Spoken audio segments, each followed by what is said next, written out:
The diamond-encrusted crown hit the obsidian floor with a sound like the world breaking. 500 wolves stopped breathing. The sacred Luna crown, worn by every queen in the Northern Kingdom's 1,000-year history, bounced once, twice, rolled across polished marble and stopped at a pair of scuffed leather boots. Boots that belonged to a girl who wasn't supposed to be there at all. Mira Ashworth, 23, Omega, invisible. Until now. The entire throne room stared. Kings, queens, nobles, warriors, all watching this servant girl in a shabby gray dress, with the most sacred object in the kingdom sitting at her feet and standing in the center of the chaos, chest heaving, fists clenched, was the little boy who'd just shattered everything. Prince Kai Blackwood, 5 years old, done with everyone's lies. "This is our Luna!" he screamed. "She has a good heart. She loves me. She doesn't pretend." On the dais, Lady Seraphina Silvermane stood frozen. Seconds ago, she'd been about to become queen. Now, her perfect mask cracked wide open. "You little brat!" she hissed, venom dripping from every word. "Enough!" Alpha King Theron's voice cracked like a whip. Power rolled off him in waves. But his face was a man watching his world collapse in real time. Then the High Priestess gasped.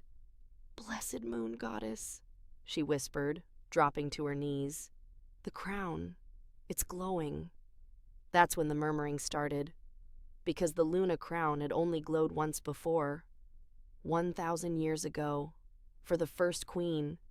The legend said it would glow again when the moon goddess herself approved, when she reached down and said, "This one. This is the heart I choose." Most thought it was just a story. But the crown was glowing. For an Omega. Mira stood frozen, terror on her face. She'd snuck into the back of the throne room because a desperate little boy had begged her. Now everyone was staring. And Kai was running toward her. He dodged through shocked nobles like water. His nursemaid grabbed, missed. A guard reached. He twisted away. His father shouted. He ignored it. He reached Mira and dropped to his knees. His small hands closed around the crown carefully, reverently. He looked up at her with golden eyes swimming in tears. "You love me, right?" His voice cracked. "You really love me?" Mira could barely breathe. The entire kingdom was watching. She was about to be arrested, expelled, worse. But this little boy was asking if she loved him. "Yes." The word broke. "Yes, Kai. I love you so much." His face transformed into hope and certainty. "Then you're supposed to be my mama," he said simply. "Not her. Never her." He stood on his tiptoes. The crown rose with him, and before anyone could stop him, Kai placed the Luna crown on Mira's head. The reaction was instant. The soft glow exploded into blazing light. The crown settled on her chestnut hair like it had found home. The moonstones and diamonds caught fire. That impossible divine glow pulsed out in waves every wolf felt in their bones. Wolves throughout the crowd dropped to their knees, some in reverence, others in shock, and Mira felt something vast and ancient wrap around her like an embrace. The moon goddess herself was looking at her and saying, "Yes, you are exactly who I've been waiting for." Seraphina's scream shattered the moment.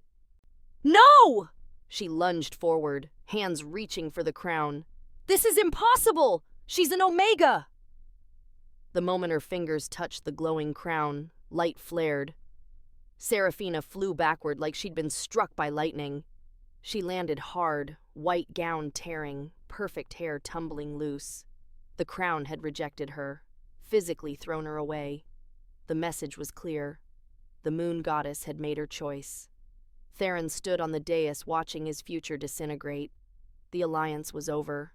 Half his council looked ready to riot. Visiting royalty were already whispering. He should stop this, restore order, remove the crown. But he looked at his son, his Kai who'd been having nightmares for months, who'd stopped eating, who'd been slowly breaking. And for the first time in 8 months, Kai was smiling. Really, truly smiling. He stood next to Mira with his small hand wrapped around hers. "Please, Papa," Kai said, stutter completely gone. "Please see it. She's the one. The moon goddess sent her. Why doesn't anyone else see it?" Theron, Alpha King, warrior, leader, made the most impossible decision of all. He stepped down from the dais. Every eye followed him. He crossed the throne room with measured steps.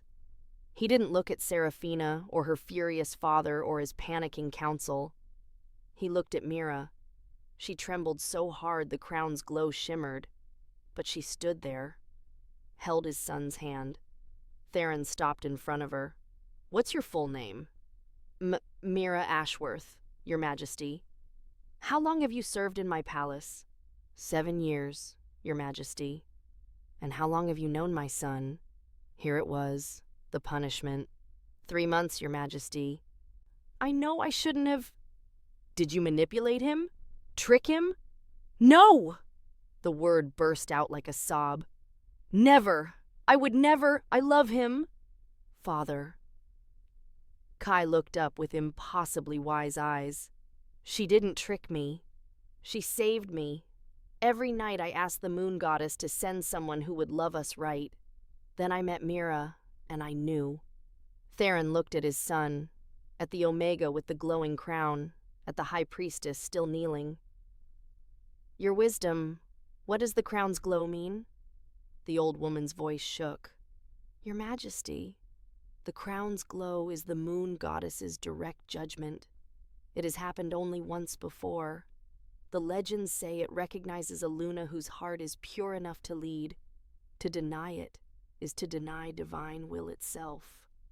Silence crashed down like a physical weight. Theron looked at the undeniable, impossible glow. Then he took Mira's free hand. "The crown has chosen," he said, voice carrying to every corner. "The moon goddess has spoken, and I am not fool enough to argue with the divine." Seraphina's scream of rage was drowned out by the explosion of voices, approving, protesting, shocked, but Theron didn't waver. He stood holding the hand of an Omega wearing a glowing crown, with his son between them looking like all his prayers had been answered. Somewhere beyond the veil, the moon goddess smiled, because she'd been waiting 1,000 years to do this again. To remind these proud wolves that power and nobility meant nothing compared to the content of a heart. That sometimes the most unlikely person is exactly the right one. That children see truth adults miss. And that love, real, genuine love, is always more powerful than strategy. The ceremony was over, but the real story was just beginning. Hit subscribe and drop your city below. Let me know where you're watching from. Chapter 2. The King Who Grieved. Theron Blackwood had kissed his mate goodbye on a Tuesday morning, and she'd been dead by sunset, 5 years ago. But the memory still hit like a blade between the ribs. Queen Alara, his true mate, the bond the moon goddess herself had forged. Gone. He'd been in a council meeting when the screaming started. Border negotiations. Critical, delicate. But the moment he'd heard that first scream echo through the palace, he'd known. Something was wrong with Alara. He'd shifted mid-sprint, his wolf tearing through ceremonial clothes. Burst into their chambers to find healers working, blood everywhere. Alara's face gray with pain. Labor had started early, too early. "The baby's breech," the head healer said, hands shaking. "We need to cut, but the bleeding. Save them both." Steel rapped in desperation. "Whatever it takes." But sometimes whatever it takes isn't enough. Alara had lived just long enough to hold their son, just long enough to whisper the name they'd chosen. "Kai," she'd breathed, blood on her lips. "It means unbreakable." Then she'd looked at Theron with those green eyes that had seen into his soul for 12 years. "Promise me." her voice fading.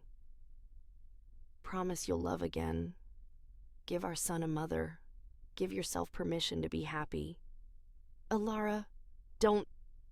Promise me, Theron. He'd promised.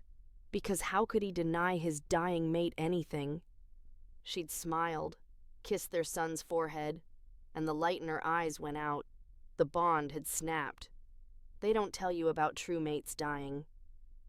The bond doesn't fade gracefully. It shatters like glass inside your chest, and every piece cuts on the way down. Theron had held his newborn son and howled his grief until his throat bled. For 3 years, he'd kept his promise the only way he could.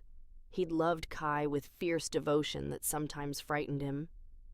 Every smile, every laugh, every scraped knee and bedtime story. But the second part? Finding someone else? Giving Kai a mother? That seemed impossible.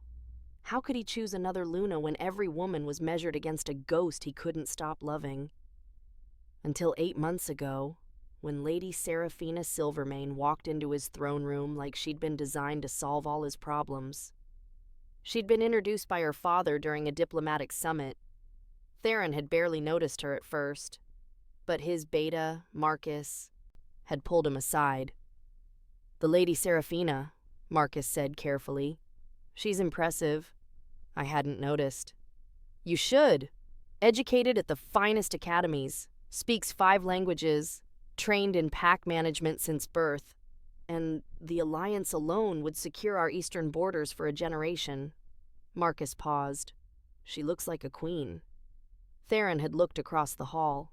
Seraphina had been deep in conversation with a visiting dignitary, posture perfect, smile calculated and charming.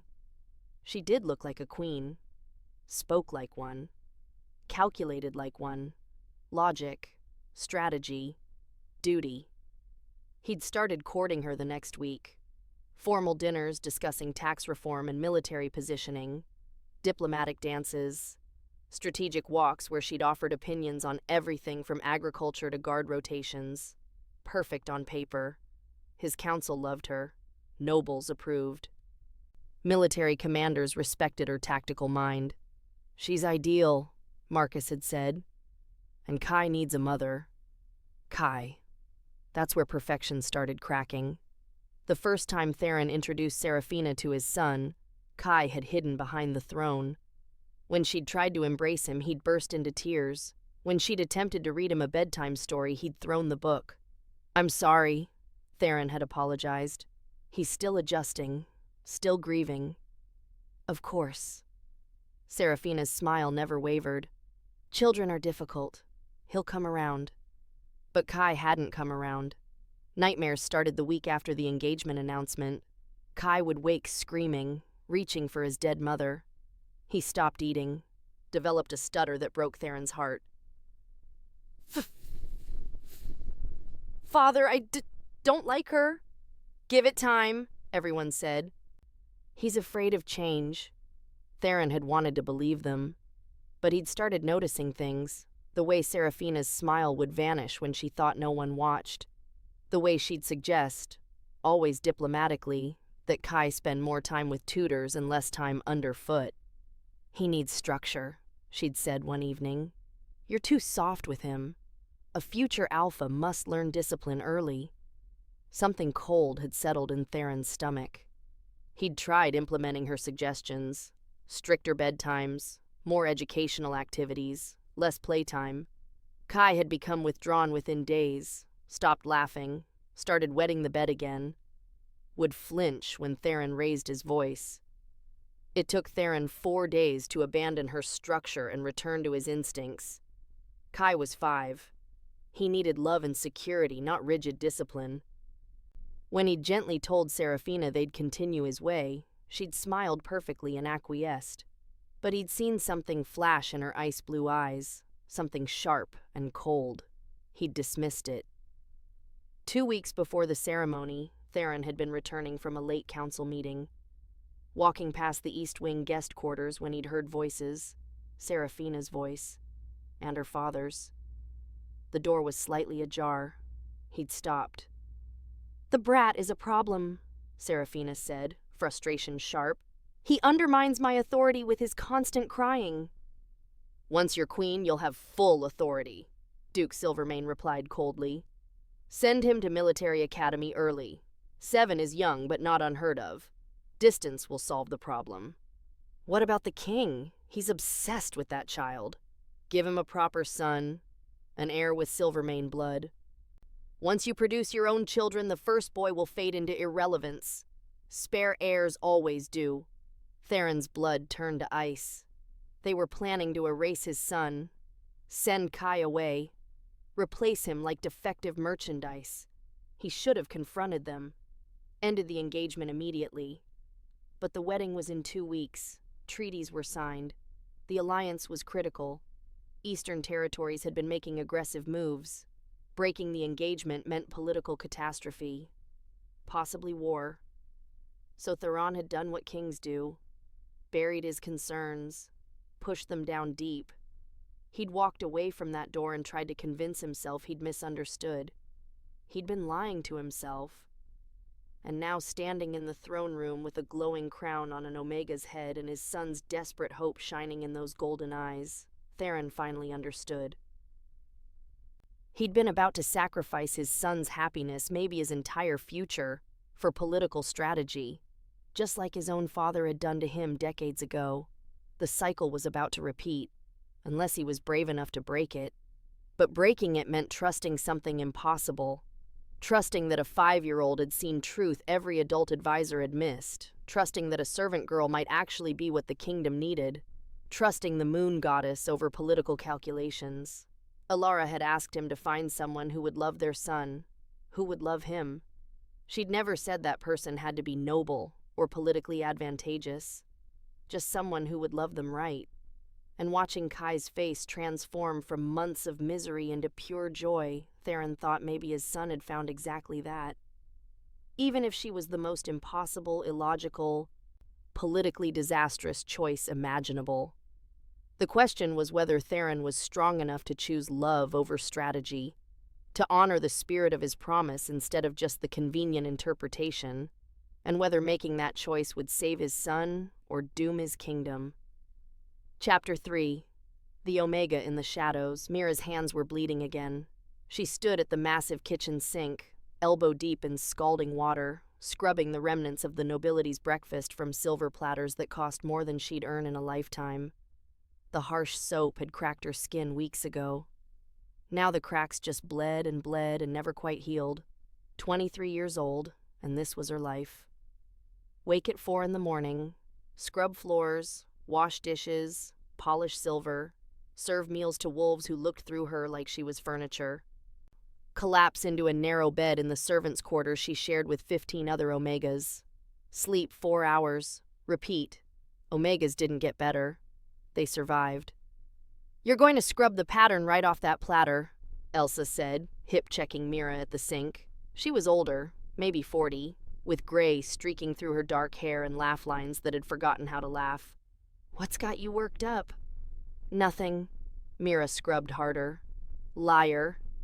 The truth was, everything had Mira worked up. The engagement announcement, the upcoming ceremony, the way Prince Kai had been looking lately, hollow-eyed and defeated like someone had snuffed out his light. But she couldn't say that. Omegas didn't have opinions about royal business. Elsa dried her hands on her apron. "It's the prince, isn't it? You've been watching him." Don't lie to me, girl. I've seen how you look at that child. Like you want to wrap him up and protect him from the world." Elsa's voice softened. "But you can't. He's not yours to protect." Mira knew that. Of course she knew that. But knowing didn't stop her heart from breaking every time she saw Kai flinch away from Lady Seraphina's touch. It had started 3 months ago. Late night. Mira had been assigned to polish the silver in the portrait gallery, a task that took hours and was always given to Omegas because nobles didn't want to see the work being done. She'd been alone in the massive gallery, surrounded by paintings of dead queens and kings, when she'd heard it. Crying. Soft, heartbroken sobbing that made her hands freeze on the candlestick she'd been polishing. She should have ignored it, should have kept her head down and finished her work. But the crying sounded so desperate, so utterly lost. Mira had set down the candlestick and followed the sound. She'd found him curled beneath his mother's portrait, Prince Kai, 5 years old, clutching a worn, stuffed wolf and crying like his world was ending. "I want Mama," he'd sobbed to the toy. "I don't want the mean lady. She hates me." Mira's heart had shattered. She'd knelt beside him before thinking it through, before remembering all the rules about Omegas not approaching royalty, before considering the consequences. "Hello?" she'd whispered. Kai had jerked his head up, golden eyes wide with shock and fear. "I'm not supposed to talk to servants," he'd said, hiccuping. "New Mama said." "That's probably a good rule," Mira had agreed, even though the words tasted like ash and lemon. "But I heard you crying, and I couldn't just walk away. Are you okay?" "No." The brutal honesty of a child. "I'm sad." "Why are you sad?" "Papa is getting a new mama and she doesn't like me. She wants me to go away." Mira's hands had clenched into fists. "I'm sure that's not true." But Kai had looked at her with those impossibly wise eyes. "It is true. She looks at me like I'm yucky, like I'm bad. Papa doesn't see it, but I see it." The matter-of-fact way he'd said it, like he'd already accepted his own worthlessness, had made Mira want to scream. Instead, she'd done something incredibly stupid. She'd sat down beside him, right there on the cold marble floor beneath his dead mother's painted gaze. "Your papa loves you more than anything in the whole world," she'd said fiercely. "More than being king. More than this whole kingdom. And anyone who can't see how special you are is the one who's wrong. Not you. Never you." Kai had stared at her like she'd just told him the sun was actually the moon. "You're nice," he'd finally said. "What's your name?" "Mira." "I'm Kai. This is Sir Howls-a-Lot." He'd held up the stuffed wolf. He was Mama's. Sir Howls-a-Lot is a very good name. Kai had smiled then, small and watery, but real, and Mira had felt something dangerous bloom in her chest, something that felt like purpose.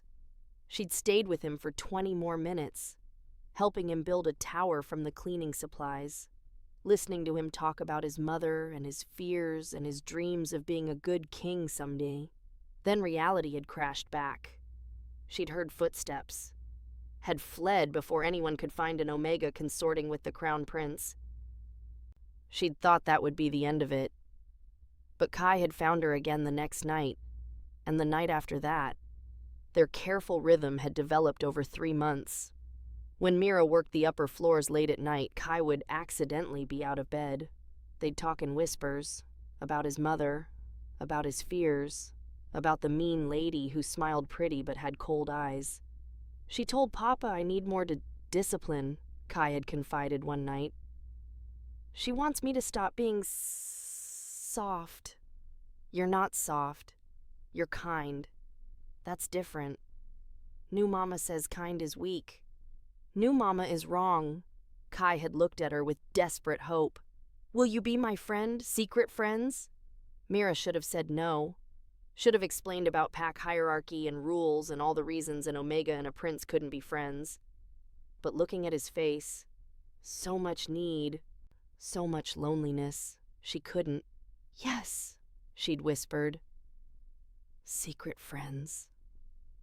Now, 3 months later, Mira stood at the kitchen sink with bleeding hands and watched the palace prepare for the ceremony that would make Serafina queen. "You're going to get hurt," Elsa said quietly, caring about that boy. "Omegas don't get happy endings, Mira. We survive, that's all. Someone has to care about him. His father cares. His father is choosing politics over his son's happiness." The words came out sharper than intended. Elsa's eyes widened. "Careful." That's treason talk. It's truth talk. I've seen how she looks at Kai when no one's watching. Like he's an obstacle. Like he's disposable. And what are you going to do about it? You're an Omega. We're furniture. Invisible. Mira scrubbed harder at the platter, watching her blood mix with the dishwater. Elsa was right. She was nobody. She had no power, no voice, no way to stop what was coming. But she had one thing that mattered. She had a desperate little boy's trust. And maybe, just maybe, sometimes that was enough to change everything, even when logic said it was impossible, even when the whole world said she should stay invisible, even when caring about him might cost her everything she had, which admittedly wasn't much. But it was hers. Chapter 4. The Mask Slips. Mira pressed herself flat against the hallway wall, trying to become invisible. It was past midnight. She'd been scrubbing the East Wing corridors, punishment duty for dropping a serving tray that morning. Her back ached. Her hands throbbed. She just wanted to finish and collapse into bed. Then she'd heard voices coming from the guest quarters. Lady Seraphina's voice. And another, deeper, male, cold as winter. Mira should have kept walking. Should have made noise so they'd know someone was there. Should have done literally anything except stop and listen.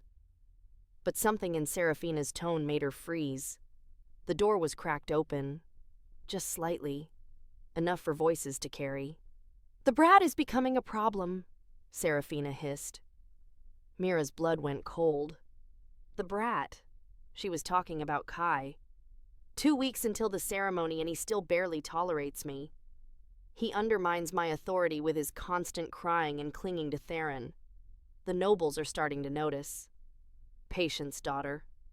The male voice. Duke Silvermane, Mira realized. Seraphina's father. Once you're queen, you'll have full authority over the boy's education. And if Theron objects, he won't. Not if you're smart about it. A pause. Send the child to the military academy. Early enrollment. 7 is young, but not unheard of for future alphas. Mira's hand flew to her mouth, trapping the gasp. They were planning to send Kai away. A 5-year-old child. "The king is obsessed with that boy," Seraphina said, doubt creeping into her voice. "Ever since Alara died, Kai is all he cares about."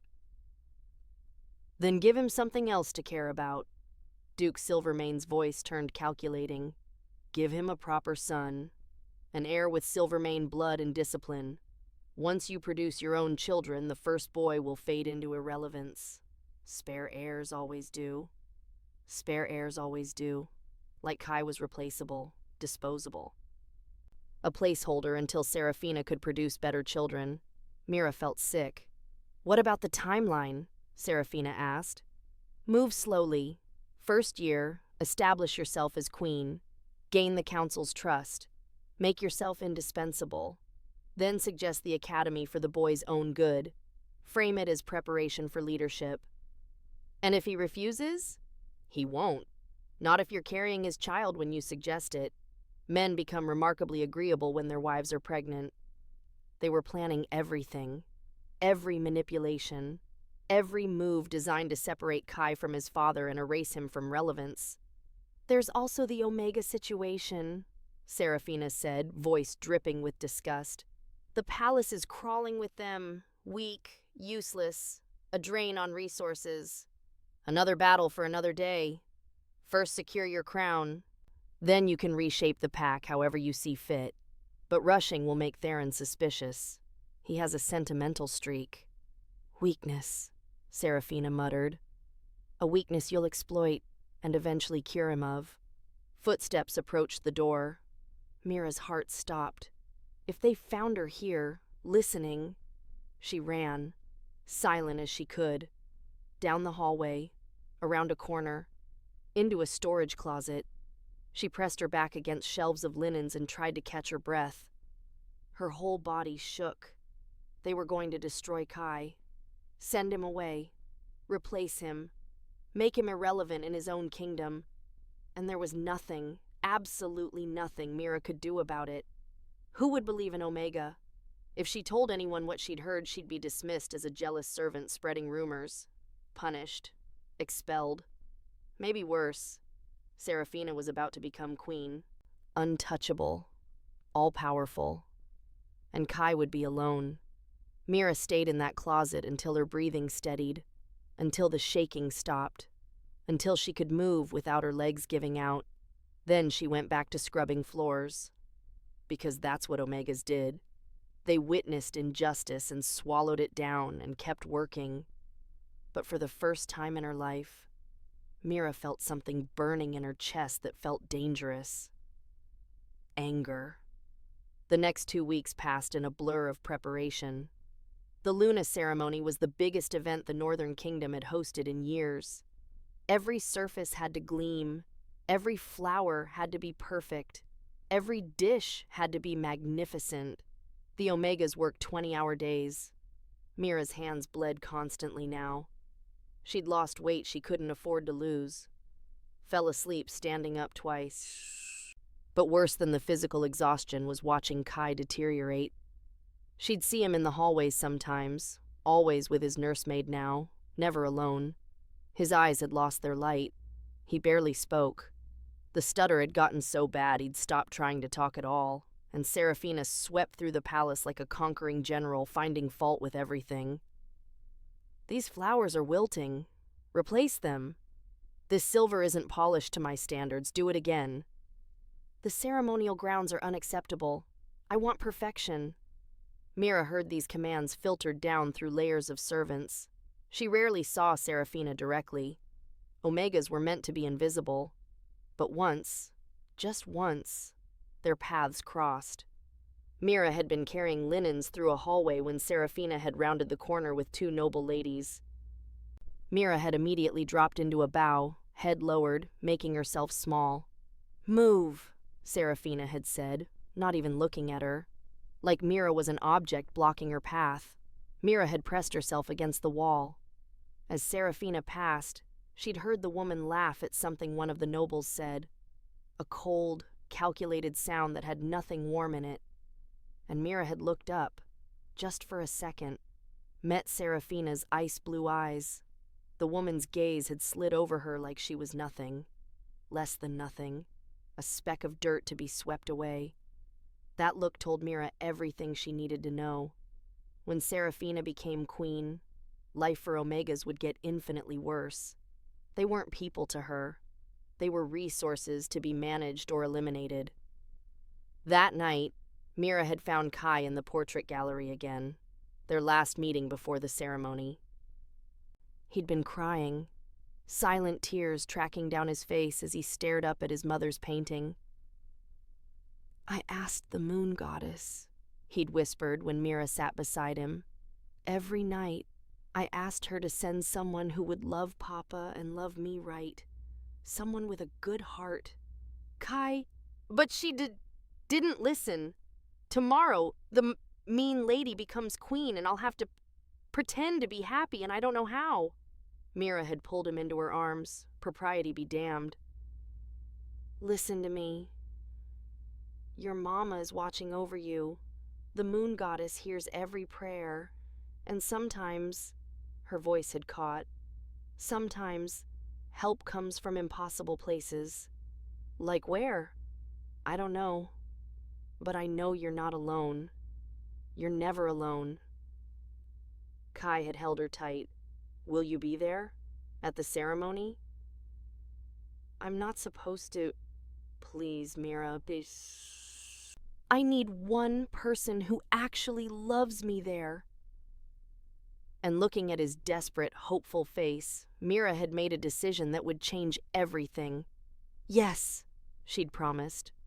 "I'll be there." The morning of the ceremony, Elsa had tried to stop her. "Don't go," she'd begged. "Stay in the kitchens. Stay safe. Nothing good comes from Omegas reaching above their station. He asked me to be there. And what can you do? Watch him suffer? You'll make it worse by reminding him what he's losing."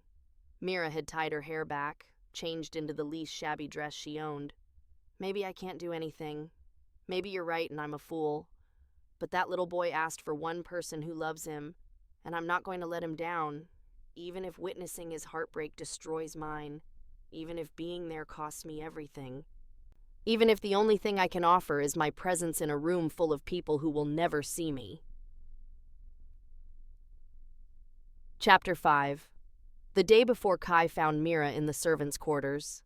She was folding linens, her 100th mindless task of the day, when she heard the gasps. Looked up to see 15 Omegas frozen in shock, staring at the doorway. At the small boy in silk pajamas standing there like he'd crossed into forbidden territory. Which he had. Royalty didn't come to the servants' quarters. Ever. Kai! Mira dropped the linens, rushing to him. What are you? You can't be here! His face was blotchy from crying, eyes swollen, clutching Sir Howls-a-Lot so tight his knuckles were white. I had to see you! His voice broke. Tomorrow's the ceremony and then I'll never see you again. Mira's heart cracked clean through. She glanced at the other Omegas. They were staring, torn between horror and pity. This was dangerous. If anyone found out the prince had been here... Outside, Mira said quickly. We can't talk here. She led him to a small courtyard behind the kitchens. A forgotten space where they hung laundry, private enough, hidden enough. Kai collapsed onto a stone bench, and the dam broke. She told Papa I can't talk to servants anymore, he sobbed. She said it's He couldn't get the word out. Not proper for a future alpha. Oh, Kai. After tomorrow, she'll be queen and she can make rules and Papa will have to listen and I'll never see you again and... He hiccuped. And I'll be all alone. Mira knelt in front of him, taking his small hands in her scarred ones. You will never be alone. Your Papa loves you so much. But he's choosing her over me. The truth of that statement sat between them like a stone. Because that's exactly what Theron was doing, wasn't it? Choosing political advantage, choosing the alliance, choosing what was best for the kingdom over what was best for his son. Sometimes grown-ups make mistakes, Mira said carefully. Even kings. Can't you stop it? Kai looked at her with desperate hope. Can't you tell Papa she's mean? Sweetheart, I'm an Omega. Nobody listens to Omegas. I listen to you. I know, but that's different. Why? How did she explain pack hierarchy to a 5-year-old? How did she tell him that some people mattered and some people didn't, and she fell firmly in the didn't category? What if... Kai's voice dropped to a whisper. What if I stopped it? What if I said no? Mira's blood went cold. Kai, you can't disrupt the ceremony. Why not? Because it's sacred. It's tradition. The whole kingdom will be watching. But she's wrong! His voice rose, fierce suddenly. The moon goddess wouldn't want Papa to marry someone mean. I know she wouldn't. Baby, the moon goddess doesn't interfere with... Yes, she does. Kai stood up, clutching his stuffed wolf. Mama told me. Before she died, she told me the moon goddess always has a plan. Always. Even when we can't see it. Tears streamed down his face, but his eyes blazed with something that looked like determination. I've been praying every night. Every single night since Papa said he was getting married. I asked the moon goddess to help. To send someone with a good heart. Someone who would love us right. Kai. And then I met you. He looked at her with absolute certainty. You're the answer. I know you are. Mira's throat closed. Sweetheart, I can't be... You love me, right? So much. And you'd be nice to Papa? You wouldn't send me away or want to replace me? Never. I would never. Then why can't you be the Luna? The question hung in the air, so innocent and impossible. "Because I'm an Omega," Mira said gently. "I'm nobody. I clean floors. I can't be queen. But what if the moon goddess wants you to be?" "The moon goddess doesn't—" Mira stopped. "Because what if? What if the legends were true? What if the crown really did choose? What if divine will could override politics and bloodlines and 1,000 years of tradition? It was impossible." But looking at Kai's face, at his desperate, hopeful, determined face, Mira felt something dangerous bloom in her chest. Hope. "Will you be there tomorrow?" Kai asked. "At the ceremony?" "I promised you I would." "Good." He hugged Sir Howls a lot. "Because I might need you." "For what?" But Kai just smiled, a small, secret smile that made Mira's stomach twist with worry. "To be brave with me." Evening before the ceremony, Theron stood in his chambers staring at the ceremonial robes laid out on his bed. Black and silver, heavy with history, worn by every king who'd ever crowned a Luna. Tomorrow he'd wear them. Tomorrow he'd place a crown on Seraphina's head. Tomorrow he'd bind himself and his kingdom to a woman who saw his son as an obstacle, his hands clenched into fists. He'd tried one last time. One final conversation to convince himself he wasn't making a catastrophic mistake. "Kai is really struggling," he'd said to Seraphina over dinner. "Perhaps we could delay the ceremony, give him more time to adjust." She'd set down her wine glass with practiced grace. "Children are resilient, Theron. He'll adjust faster once there's structure and certainty." "He's my son. My only son. And soon you'll have more. Proper heirs." The slip. She'd said it so casually, like it was nothing. But Theron had caught it. "What do you mean by proper?" Her eyes had widened slightly, recognition that she'd revealed too much, but she'd recovered smoothly. "I simply mean heirs who grow up with both parents from the start, who don't carry the trauma of loss. Kai is wonderful, but he's been damaged by grief. Our children won't have that burden." Every word perfectly reasonable, perfectly logical, and completely wrong. Theron saw it now, really saw it. She didn't view Kai as a child who needed love and healing. She viewed him as damaged goods, defective, less than. "Kai is not damaged," Theron had said quietly. "He's grieving. There's a difference." "Of course." She'd smiled that perfect smile. I didn't mean to suggest otherwise, but she had, and they both knew it. Now Theron stood alone in his chambers and faced the truth he'd been avoiding for months. He was about to crown the wrong woman. But what choice did he have? Treaties were signed, alliances formed, 6 kingdoms had sent representatives. Breaking the engagement now would humiliate the Silvermanes, possibly trigger war, definitely destabilize everything he'd spent years building. One child's happiness versus thousands of lives. It wasn't even a choice. Was it? A knock on the door interrupted his spiral. "Come in." His beta, Marcus, entered, took one look at Theron's face and sighed. "You're having doubts." "I'm having a crisis. Cold feet before a wedding is normal." "This isn't cold feet." Theron turned to face him. "I overheard Seraphina and her father 2 weeks ago. They're planning to send Kai to military academy, to replace him with proper heirs, to make him irrelevant in his own kingdom." Marcus went very still. "You're certain?" "I heard every word." "Then why are you going through with this?" "Because what choice do I have? The alliance isn't worth your son." The words landed like a blow. "It's not that simple," Theron said. "I'm not just a father. I'm a king. Thousands of lives depend on—" "One life depends on you being a father first." Marcus stepped closer. "Your son is breaking. I've seen it. The whole palace has seen it. And tomorrow you're going to crown the woman who's breaking him." "What am I supposed to do? Cancel the ceremony? Start a war?" "I don't know, But I know Alara didn't ask you to sacrifice your son for politics. She asked you to love again, to find someone who would love both of you." Theron's chest tightened.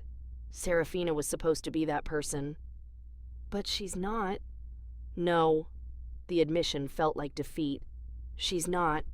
Marcus headed for the door, then paused. "The moon goddess works in mysterious ways, Your Majesty. Maybe trust that tomorrow will bring clarity." After he left, Theron stood at his window staring at the moon. "Alara," he whispered to the night, "I'm about to break my promise to you. I'm about to choose wrong, and I don't know how to stop it." The moon offered no answers, but somewhere in the palace a 5-year-old boy was praying for a miracle. An Omega girl was preparing to witness heartbreak, and fate was positioning all its pieces for a moment that would shatter everything. Chapter 6. The ceremony begins. The throne room had never looked more beautiful or felt more like a trap. Mira slipped through the servants' entrance just as the first bells rang. Her heart hammered against her ribs. Every instinct screamed that she didn't belong here. She was right. The throne room was a cathedral of power and wealth. Vaulted ceilings soared 50 feet high. Massive windows let in streams of golden sunlight that caught on crystal chandeliers. The walls were lined with banners from 6 kingdoms, crimson and gold, silver and blue, green and black, and wolves everywhere, hundreds of them, kings and queens in ceremonial robes dripping with jewels, nobles in silk and velvet, warriors in polished armor, the most powerful wolves in the territories, all gathered to witness history. Mira pressed herself behind a marble pillar at the very back, made herself as small as possible, one servant in shabby gray among a sea of finery, invisible. Please let me be invisible. "Did you see Lady Seraphina's gown?" a noblewoman whispered nearby. 30 seamstresses worked on it for 3 months. "The Silvermane Alliance will secure our borders for a generation," her companion replied. "The king chose well." Mira's hands clenched. Musicians began playing. Ancient songs that predated the kingdom itself. The crowd settled into expectant silence. Then the ceremony began. Elders in ceremonial robes stepped forward, speaking blessings in the old tongue, calling on the moon goddess to witness this union, asking for prosperity and strength and wisdom. Dancers performed rituals that dated back centuries, movements that told the story of the first alphas and lunas who'd united the packs. It was beautiful, sacred, overwhelming, and wrong. Every moment felt wrong. Then Theron appeared. The crowd drew a collective breath. He stood on the dais in black and silver robes that seemed to absorb light. Power radiated from him in waves that made lesser wolves drop their eyes. This was the Alpha King in his full glory. Warrior, leader, legend. But Mira could see what others missed. The tension in his shoulders. The tightness around his eyes. The way his jaw clenched and unclenched. He looked like a man walking to his execution. The music shifted, swelled. Seraphina entered from the opposite side. If Theron was darkness and power, she was ice and perfection. Her gown was pure white silk that flowed like water.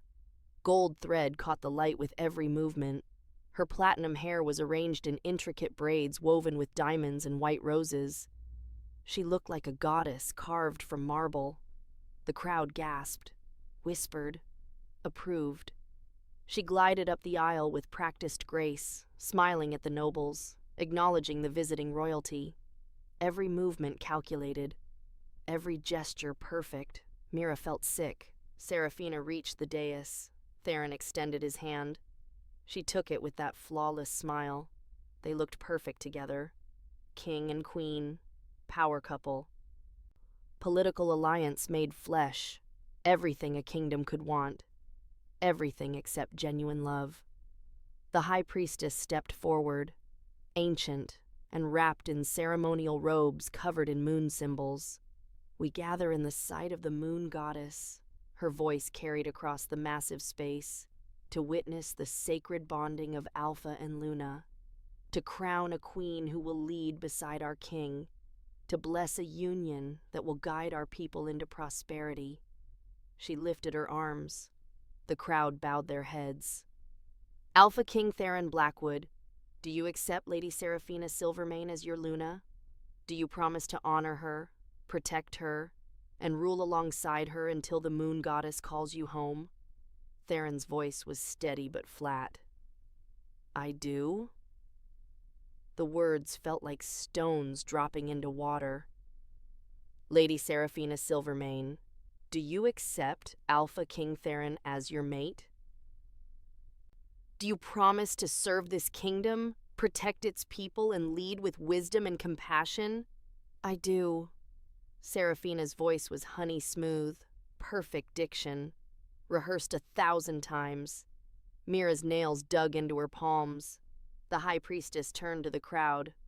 By ancient right and sacred tradition, I call forth the crown prince to witness this union. Let the future Alpha bless this joining. A nursemaid stepped forward, leading a small figure in formal attire. Kai. Mira's heart broke seeing him. He wore miniature ceremonial robes, black and silver like his father's. His dark hair had been carefully combed. He looked like a perfect little prince, except his eyes. His golden eyes were hollow, dead, like someone had reached inside and snuffed out his light. He walked up the dais steps like a prisoner approaching the gallows. Theron's mask cracked when he saw his son's face. His hand reached out. Whether to comfort or steady himself, Mira couldn't tell. The high priestess gestured for Kai to stand beside Theron. Tradition. The heir must witness the crowning as a symbol of continuity, of blessing from one generation to the next. Theron lifted Kai, held him against his chest. Mira saw Kai's small body go rigid. The high priestess moved to a velvet cushion where the Luna crown rested. The crown was magnificent, platinum and moonstone and diamonds that had adorned every queen for 1,000 years. It caught the light like captured starfire. She lifted it with both hands, raised it high for all to witness. With this crown, blessed by the moon goddess herself, I name you Luna of the Northern Territories. May you lead with wisdom, protect with strength, and love with your whole heart. She turned to place it on Seraphina's head. That's when Kai moved. It happened so fast. One moment he was in his father's arms, the next he was lunging. No! His scream cut through the sacred silence like a blade. His small hands grabbed the crown from the high priestess's grasp. She gasped, stumbling backward. Kai! Theron reached for him. Son, stop! But Kai was already moving, twisting out of his father's grip with desperate strength. She's wrong! His voice cracked with fury and fear and absolute certainty. The crown will know. Mama told me. The crown knows who has a good heart. Enough! Seraphina's mask shattered. Her voice turned venomous. You spoiled little brat. Give that back right now. And Kai threw the crown. Time seemed to slow. The sacred crown sailed through the air. Light caught on diamonds, creating rainbow prisms.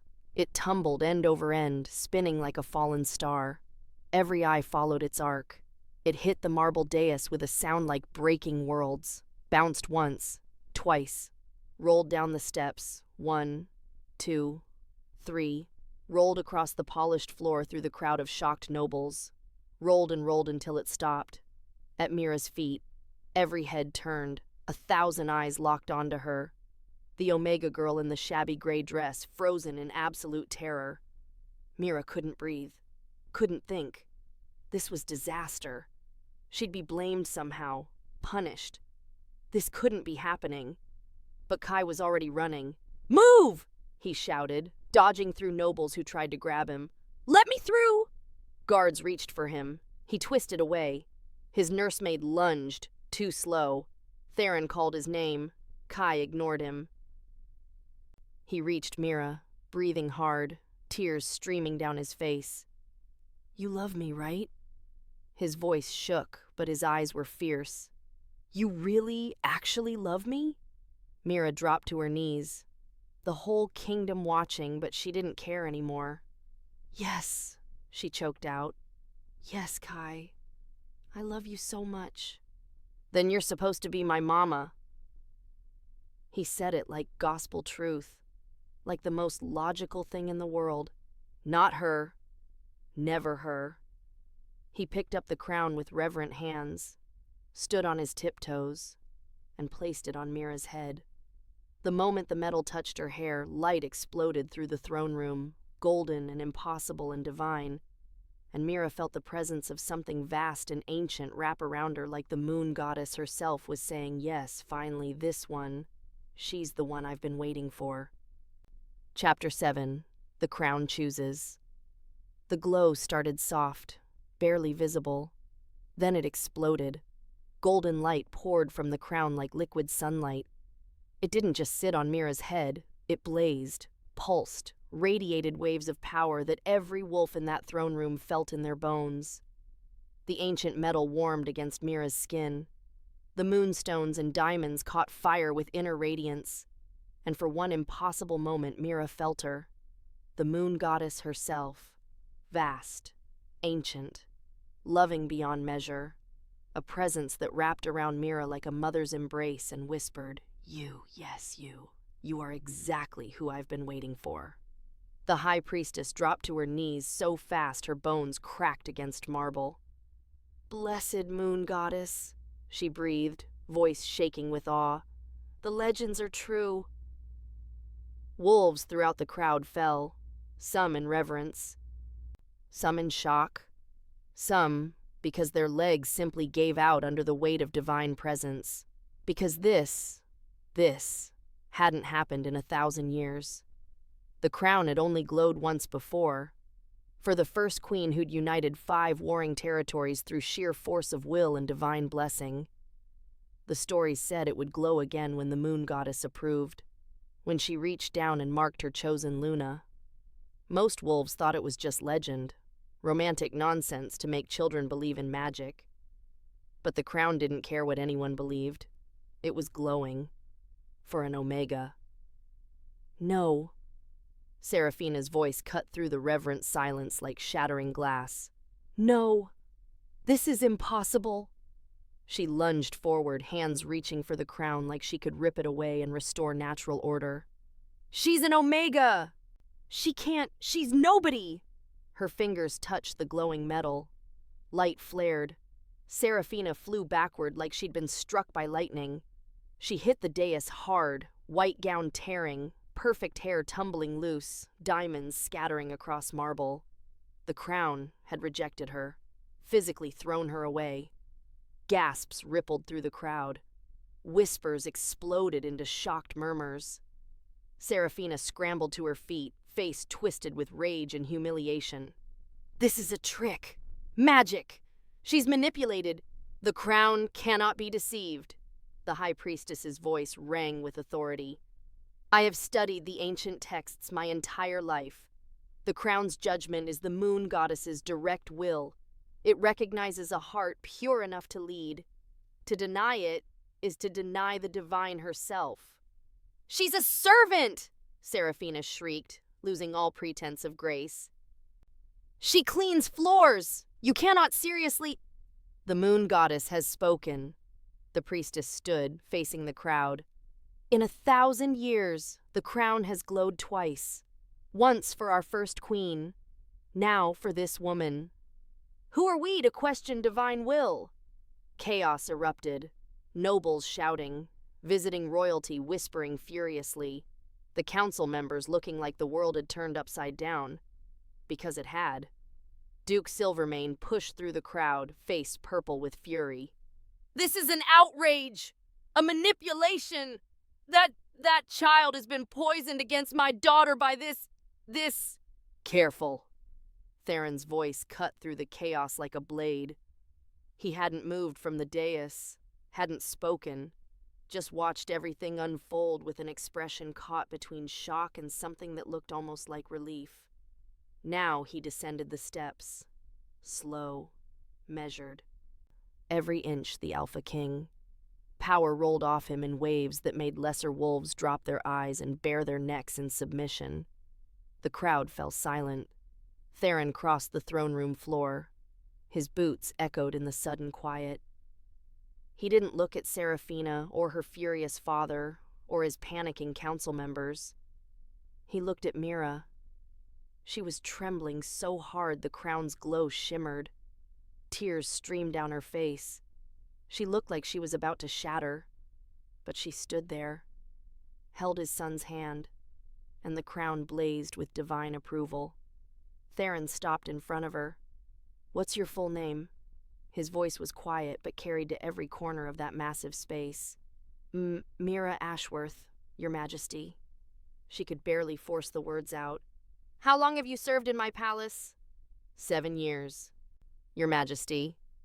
"And how long have you known my son?" Here it was, the judgment, the punishment. 3 months, Your Majesty. I know I shouldn't have. I never meant to overstep. Please, I'm so sorry." "Did you manipulate him?" Theron asked. "Did you trick him? Use him to elevate yourself?" "No!" The word burst out like a sob. "Never. I would never. I love him. He was crying and I couldn't walk away and... Father..." Kai's voice cut through her panic. He looked up at Theron with those impossibly wise golden eyes. "She didn't trick me. She saved me. Every night I asked the moon goddess to send someone who would love us right, someone who wouldn't pretend. And then I met Mira and I knew."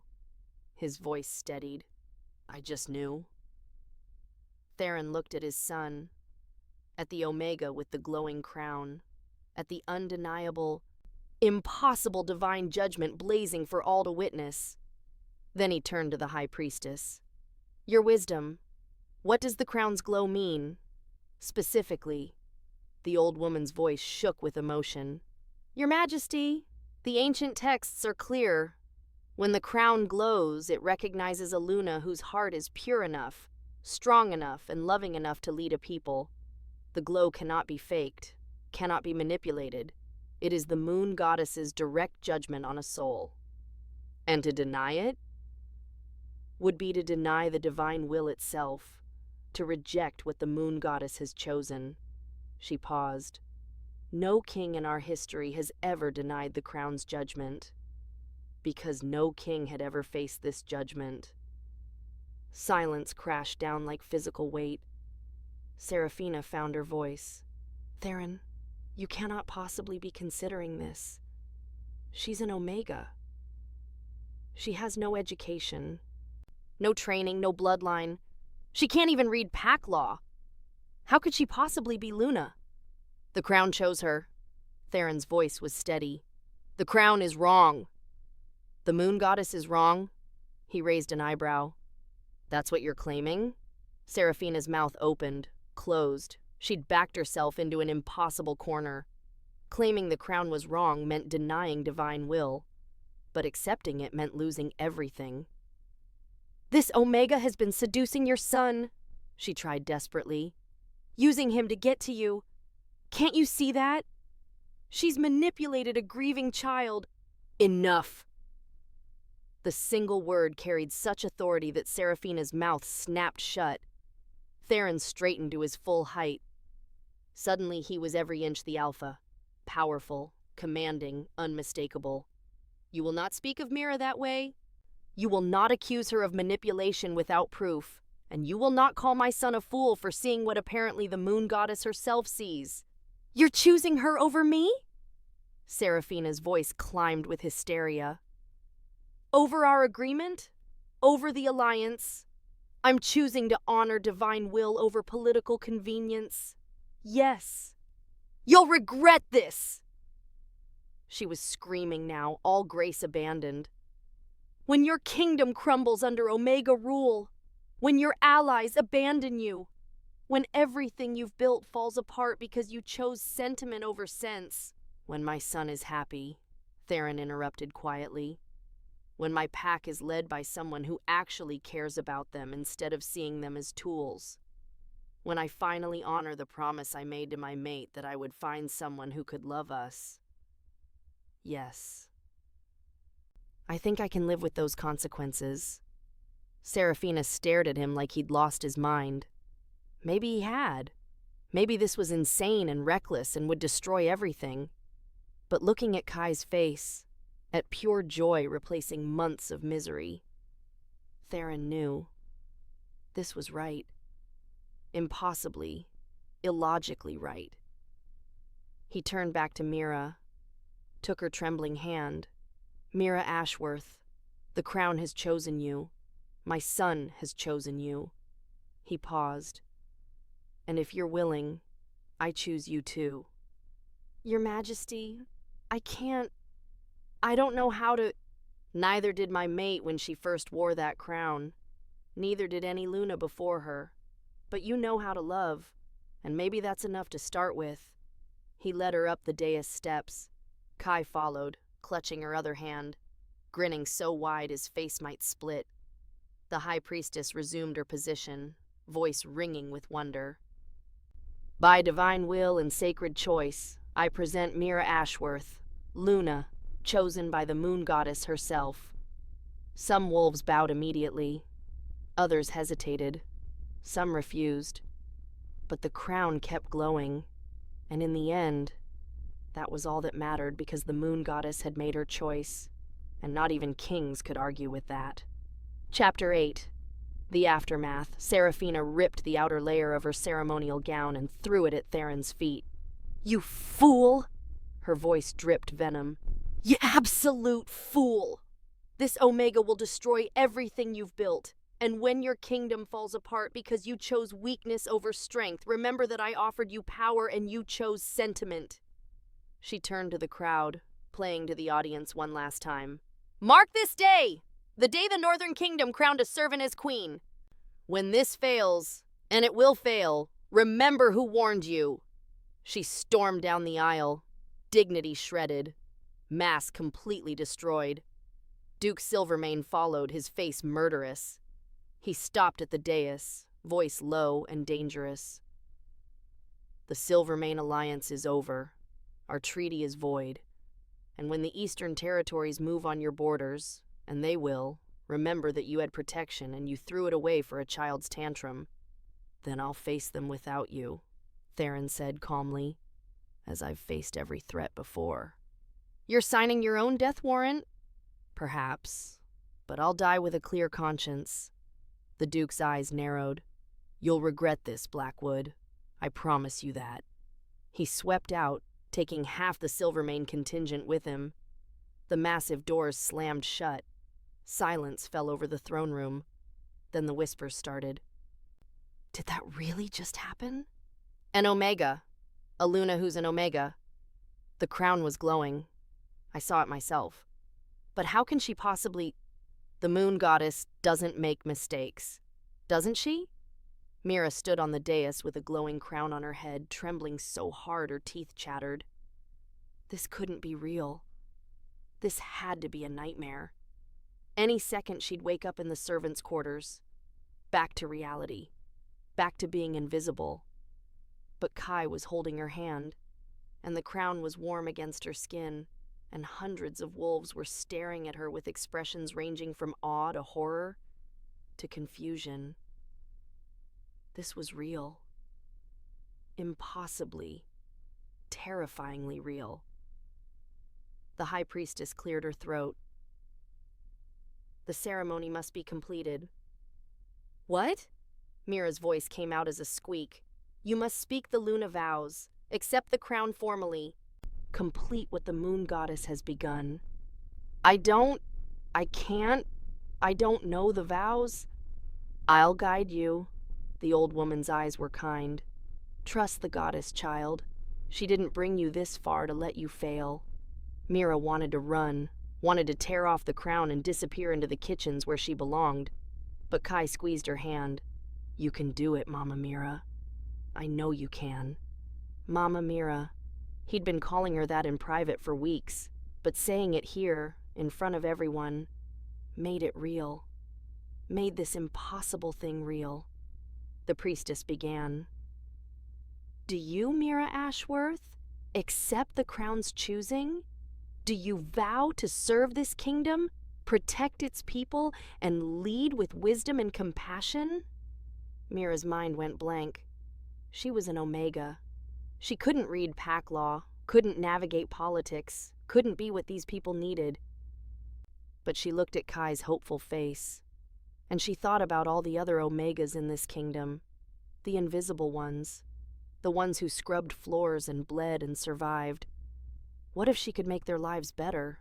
What if being Luna meant she could actually change things? Her voice cracked. I accept. Do you vow to honor the Alpha King, to stand beside him in all things, to be the heart of this pack? Theron was watching her with an expression she couldn't read. I vow it. Stronger this time. Then by the power vested in me by the moon goddess herself, I declare you Luna of the Northern Territories. May your reign be long and blessed. The crown's glow pulsed brighter for one moment, then settled into a soft, steady radiance. It was done. Mira Ashworth, orphaned Omega, invisible servant nobody, was queen. The throne room erupted. Some wolves cheered.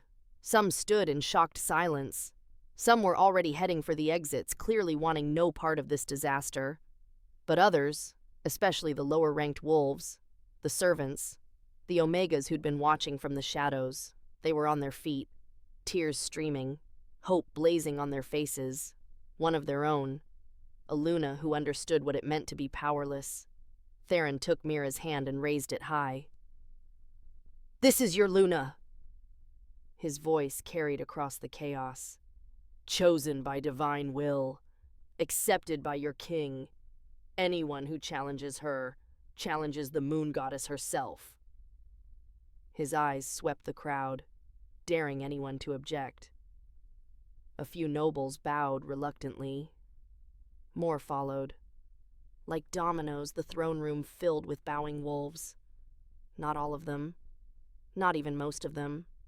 But enough. For now, enough. The feast afterward was surreal. Mira sat at the head table, with Theron on one side and Kai on the other. High-ranking wolves who'd never noticed her existence were now trying to make conversation. She was terrified she'd use the wrong fork, say something stupid, expose herself as the fraud she clearly was. But Theron kept his hand on her elbow, guiding her quietly through the rituals. You're doing fine, he murmured during a lull. Better than fine. I don't know what I'm doing. Neither did anyone else their first day as Luna. It's not about knowing everything. It's about being willing to learn. A noble approached, Lord something or other. Mira didn't catch his name. Congratulations, Your Majesty. His smile didn't reach his eyes. Quite the unexpected turn of events. Thank you. Mira's voice wavered. Tell me, do you have experience with diplomatic negotiations? The Eastern Territories will likely test our borders now that the Silvermane Alliance is broken. It was a trap. Everyone could hear it. I don't, Mira admitted. But I'm willing to learn. And I imagine the people whose homes are near those borders have opinions worth hearing. Maybe I should start by asking them. The noble blinked. Hadn't expected that answer. Theron's lips twitched. Almost a smile. A novel approach, the noble said stiffly. Let's hope it works. He walked away. Mira exhaled shakily. I said something wrong, didn't I? You said something real, Theron corrected. That's more dangerous than being wrong, but also more valuable. The feast continued. Mira barely ate. Her stomach was too twisted. But then she saw them, the Omegas serving the meal, moving through the crowd with trays and pitchers, invisible as always. Except now they kept glancing at the head table, at her, at one of their own wearing a crown. When one of them, a girl maybe 16, came to refill Mira's glass, their eyes met. The girl's hand shook. Water sloshed. "I'm sorry, Your Majesty." "It's okay." Mira steadied the pitcher with her scarred hands. "What's your name?" The girl stared. "Lyra, Your Majesty." "It's nice to meet you, Lyra. Thank you for your service tonight." The girl's eyes filled with tears. She bowed deeply and hurried away. But Mira saw the hope on her face, and she understood. She wasn't just Luna for the nobles and warriors and high-ranking wolves. She was Luna for the invisible ones, the forgotten ones. The ones who'd never had someone in power who understood what it meant to hurt and survive. That weight settled on her shoulders heavier than any crown. Later, after the feast, after the nobles had left muttering, after Kai had been put to bed still grinning, Theron found Mira on the balcony of her new quarters. She was staring at the moon, Crown sitting on a table beside her. "Regrets?" he asked. "I'm terrified every second. Does that count as regret?" "That counts as being realistic." He joined her at the railing. "You survived your first day as Luna." "Barely. Barely is enough to start with." They stood in silence. Not comfortable yet, but not entirely awkward either. Two strangers bound by circumstances neither had chosen, trying to figure out how to build something from impossible foundations. Knowing half the kingdom thought this was disaster, knowing the other half was watching with desperate hope, knowing that tomorrow would bring new challenges they weren't prepared for. But for tonight, they'd survived. And sometimes survival was enough because it meant they'd get another chance tomorrow to figure out how to turn this impossible thing into something real. Chapter 9. New beginning. Mira woke up and forgot where she was. The bed was too soft, the sheets too fine. Sunlight poured through windows that were too large, too high, too everything. Then she saw the crown sitting on the dresser, still carrying that faint golden glow. Reality crashed back. She was Luna. Actually, impossibly Luna. A knock on the door made her jump. "Your Majesty?" A timid voice. "May I enter?" Mira wrapped herself in a robe, silk, nothing like the rough cotton she was used to. "Come in."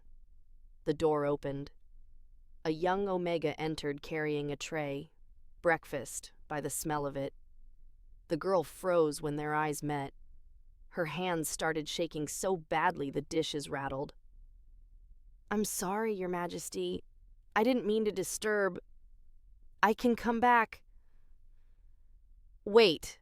Mira crossed the room. "What's your name?" "Essa, Your Majesty." "How long have you worked in the palace, Essa?" 5 years, Your Majesty." Mira looked at her, really looked. Essa couldn't be more than 19. She had the same raw hands Mira remembered, the same exhausted eyes, the same careful posture of someone who'd learned to make themselves small. "Put the tray down," Mira said gently. "Please." Essa obeyed, then stood there wringing her hands. "I need your help," Mira said. "Anything, Your Majesty. I need you to teach me. How to dress properly, what the daily schedule looks like, all the things I should know but don't." Essa's eyes went wide. "Your Majesty, I don't know royal protocol." "But you know the palace. You know how things work. That's more than I've got right now." Slowly, carefully, Essa's posture shifted. From terrified servant to something that looked almost like purpose.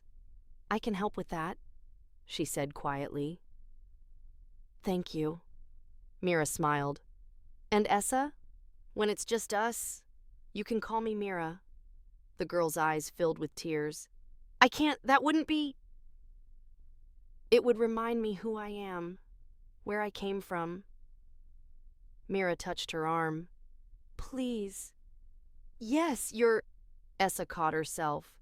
"Yes, Mira." By mid-morning, Mira was drowning. She'd been summoned to her first council meeting, walked into a room full of old wolves who looked at her like she was a stain on their polished table.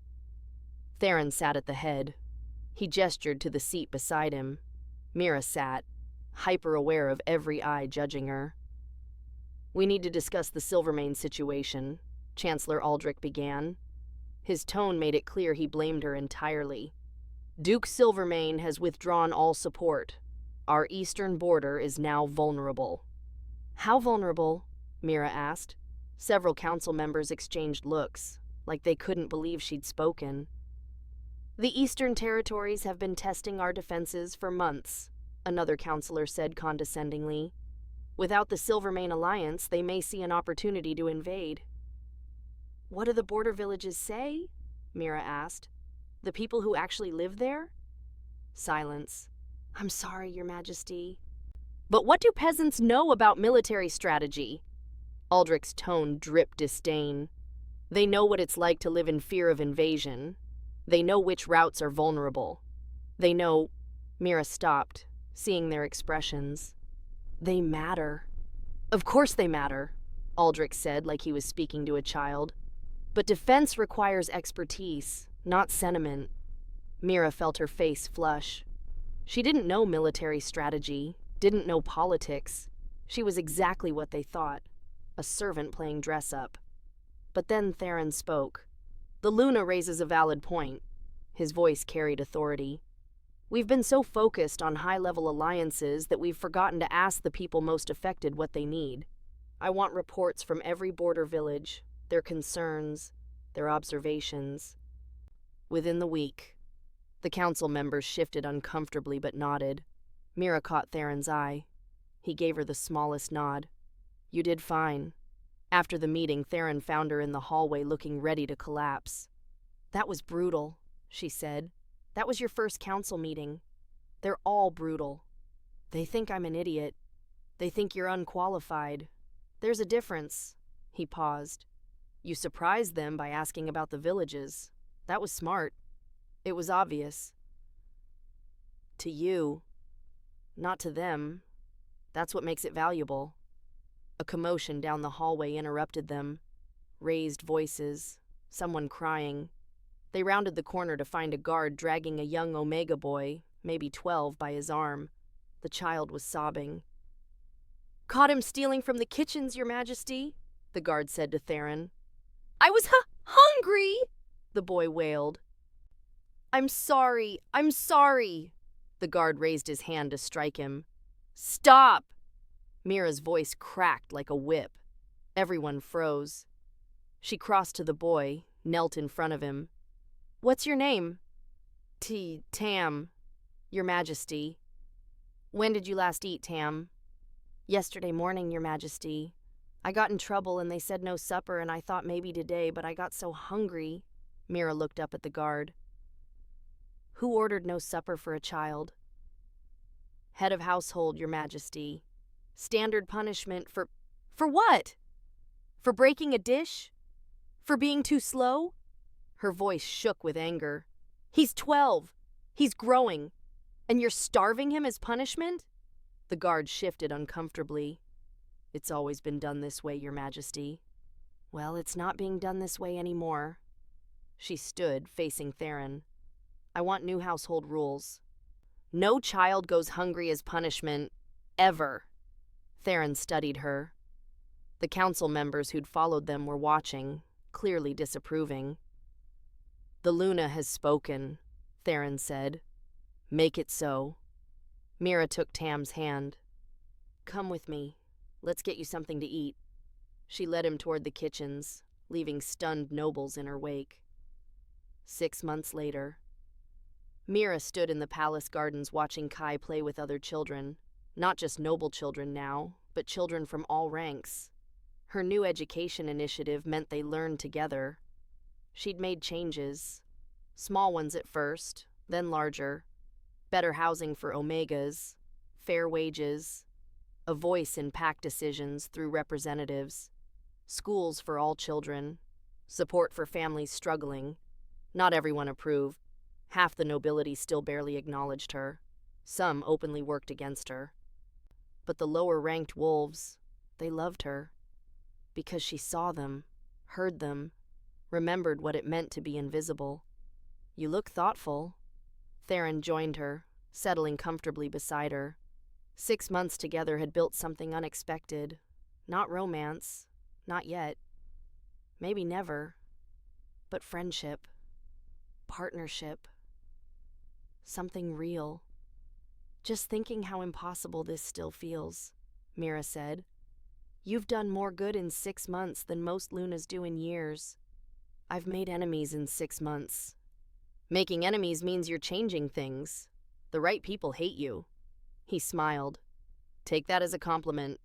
Kai ran over, breathless and grinning. Did you see? I made 3 friends today. I saw, Mira said. I'm proud of you. He hugged her, then his father, then ran back to play. He saved me as much as I saved him, Mira said quietly. He saved us both. Theron's hand found hers, not quite romance, but getting closer. They stood together watching Kai play, and for the first time in 6 months, Mira felt like maybe, just maybe, she deserved this crown. Not because of bloodline or training or anything she'd been taught, but because she led with her heart, because she saw people others missed, because she understood that power meant nothing without compassion. The crown caught the setting sun, that soft golden glow returning. The moon goddess's approval. They were on the right path. And sometimes that was enough because the best families weren't chosen by fate but built by choice. One day at a time, through mistakes and growth and love that developed slowly but lasted forever.